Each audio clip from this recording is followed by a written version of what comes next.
people in this vast audience are saying, yeah, there was a guy, I've seen this guy before, and yes, there was a similar comic to me.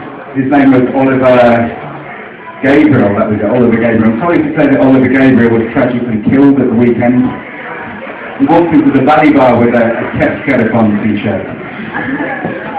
And so it would be traditional to have a minute's silence as a mark of respect for the dead, and I plan to do that for Oliver. But then I thought, I'm going to get 6 minutes of silence for my own act. So, no need really, is there? So I have been in Knockall before. Knockall started this beer craze. Suddenly everybody was saying to me, check out the Grandad from Suckle. We have to drink this stuff now. It's called craft beer. You say the word craft before anything, just means it wasn't made in China by 8-year-olds.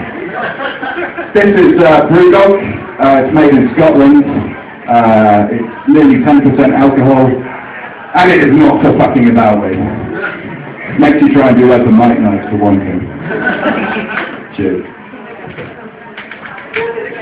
That's not the end, by the way. It's quite easy for me to run away in tears if need be, because I live quite close by. I live in Pelgwllyn. If you type in Pelgwllyn into Google Translate, it comes out as Fear Town.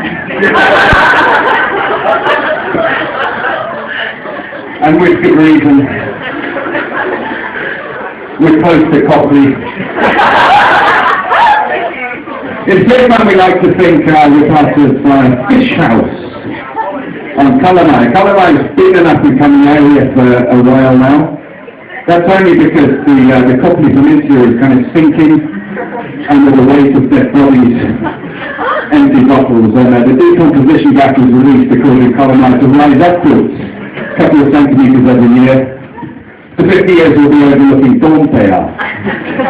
Downside of that is imagine the neighbours we're going to get, you know, when they start leaving Capelmire or those places. That didn't work, did it? I'm from Britain, and it always surprises me that people still seem to think that's kind of cool.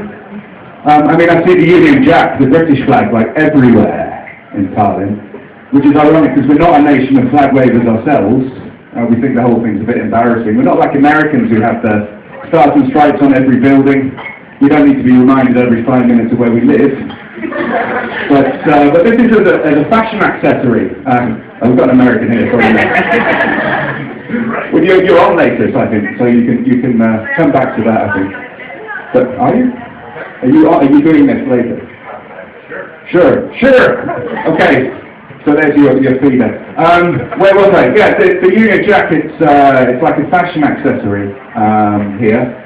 And I see it on, you know, people's bags and their phones and their shoes and their cars, and it's not fooling me, believe me. Those people are far too good looking and stylish to actually be from Britain. I mean, British people, how can I put it? Well, you know this from the stag weekends you get here. We don't realise it ourselves until we actually go overseas and see for ourselves, but how can I put it? British guys, we're fucking ugly. Okay? I mean, I'm no oil painting, right? But there's guys in England who aren't even a sketch. And as for British fashion style, I mean, obviously, there is no intelligent designer. I mean, that's clear. Or any kind of designer. My school, we had to wear shorts, even the girls, in the winter, until we were 18. That's really connected with the Roman Catholic priest that actually ran the school. So, I had a beard until tonight, and I shaved it off especially for the show, and I kind of fooled myself that underneath it I'd be handsome. I've got one of those mirrors that makes everything look bigger,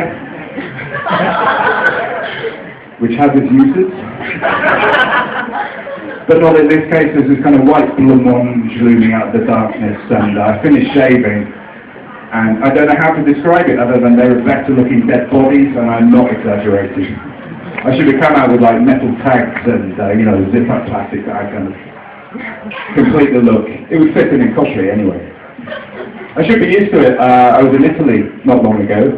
That's a good looking nation.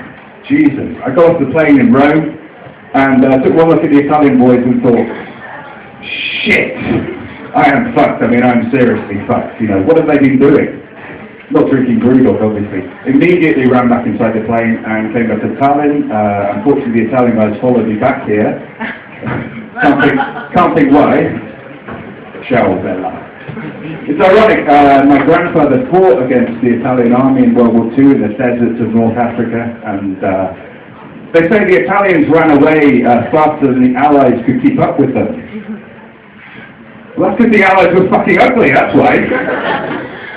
All these pale, pasty guys coming up with bad teeth and shorts and berets. I'd have run away too, you know. Unfortunately, the same principle didn't apply to the Germans, but hey, they were fighting an even uglier enemy on the other side, right? No, they were. Speaking of planes and stag weekends, you probably saw the story recently about a fight on a plane between an Estonian man and an Englishman. Did you see that story? Mm-hmm. A lot of people don't know this, how it started. The Estonian guy arrived late for his flight, for his plane, and the only free seat was right at the back of the plane, next to an English guy, a Cockney in London. And the English guy said, "Oi mate! Oi mate! Sit up here! Sit up here!" The Estonian thought he was saying, "Sit up there!" And that's how it started. We had to make an emergency landing in Denmark, I think it was, which worked out a lot better for the Estonian because Denmark, Estonia, they've got like a common history, and they let the Estonian guy walk free. The English guy they handed over for summary justice to like the local Danish people, very democratic and in the Scandinavian way. They sent him into the streets of Copenhagen with a t-shirt saying, "Fuck Muhammad." Never been seen since. Well, I'll give your eyes a bit of a rest and probably your ears as well, and hand you back to our own Italian Australian? What? You're not Australian? Romanian Australian, that's like second cousin slice removed, no? Rome is in Italy, yeah? You know where your wallet is? You're not going to impale me or something, yeah? Okay, I'll hand you back to... Only after a few beers I might have. Right, I know, okay. I'm going to hand you back to Lewis. Cheers for listening, it's always fun to do this, as opposed to not doing it.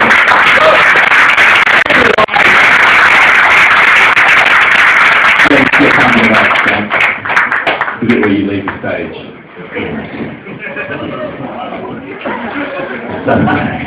Yes,